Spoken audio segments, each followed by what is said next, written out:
ఈరోజు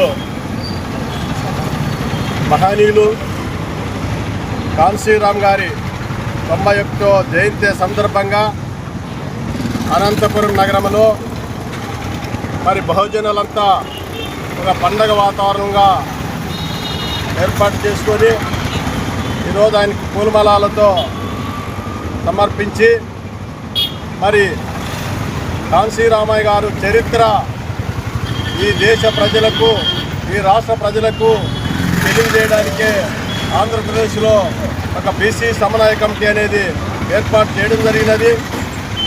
మరి ఈ దేశంలో బహుజనులకు రాజ్యాధికారం కావాలని మొట్టమొదట కలలుగనిన వ్యక్తి ఎవరైనా ఉన్నారంటే ఆనాడు అంబేద్కర్ ఆశయాన్ని, అంబేద్కర్ ఆలోచన విధానాన్ని అలవర్చుకొని మరి కాన్సీరామయ్య గారు ఆ దశగా ప్రయాణం చేస్తూ మరి ఉత్తరప్రదేశ్లో ఎప్పుడైతే ఒక రాజ్యాధికారాన్ని చేజిక్కించుకున్నాడో ఈ దేశంలో ఉండే అగ్రకుల నాయకత్వం అంతా ఉలిక్కి పడేటట్లా చేసినది. ఎందుకంటే బహుజనులకు రాజ్యాధికారం వస్తే ఈ దేశంలో అగ్రకుల నాయకత్వము కుప్పకూలిపోతుందని చెప్పి 1989 నుంచే ఎన్నో జాగ్రత్తలు తీసుకుంటున్నారు ఈ దేశంలో అగ్రకుల రాజకీయ నాయకత్వం. ఎన్ని జాగ్రత్తలు తీసుకున్నా బహుజన సమాజ్ పార్టీ ఒక సాపు కింద నీరులా ప్రయాణం చేస్తూ మరి ఆంధ్రప్రదేశ్ 60 కుల సంఘాలని ఒక తాటి మీదకి తీసుకురావడానికి చిన్న ప్రయత్నం చేసి ఈరోజు 46 కుల సంఘాలు దాంట్లో మమేకమైనవి. మరి రాబోయే రోజుల్లో 60 సంఘాలు అనుకున్నట్లుగా పూర్తి చేస్తాం. మరి ఈ రాష్ట్రంలో అగ్రకుల నాయకత్వము చేస్తున్న అగడాలకు, అక్రమాలకు, దోపిడీలకు అడ్డకట్ట వేయడానికే ఇక్కడ బహుజనులంతా వేకమవుతున్నాం.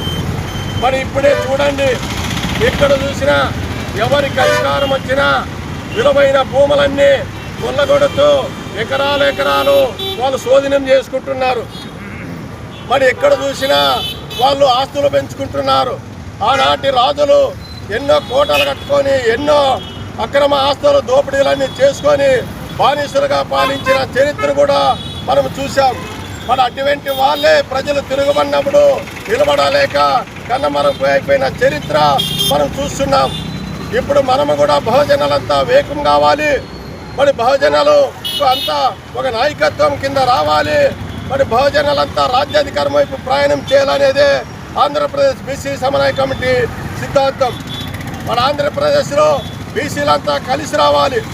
అగ్రకుల నాయకత్వంలో సతమతమవుతున్న నాయకులంతా తిరిగి రావాలని చెప్పి మేము ఈరోజు పిలుపునిస్తున్నాం. దాంట్లో ఎవరికో ఒకరికో ఇద్దరికో జిల్లాలో న్యాయం జరుగుతుంది తప్ప మిగిలిన వారందరూ కూడా వాళ్ళ మోచేతుల కింద నీళ్లు తాగుతున్నారు. మరి ఇది ఎక్కడ న్యాయం అని చెప్పి ఒకసారి బీసీ నాయకులని, ఎస్సీ ఎస్టీ మైనార్టీ నాయకులందరినీ కూడా ఆ అగ్రకుల రాజకీయ నాయకత్వంలో ఉండే వాళ్ళందరినీ కూడా ఆలోచన చేయాలని చెప్పి మేము పిలుపునిస్తూ రాబోయే రోజుల్లో మేము కాన్సీరామయ్య సిద్ధాంతానికి ప్రజల్లోకి తీసుకెళ్తాం. రాజ్యాధికారం సాధించేంత వరకు మా పోరాటాలు కొనసాగిస్తామని చెప్పి తెలియజేస్తున్నాం.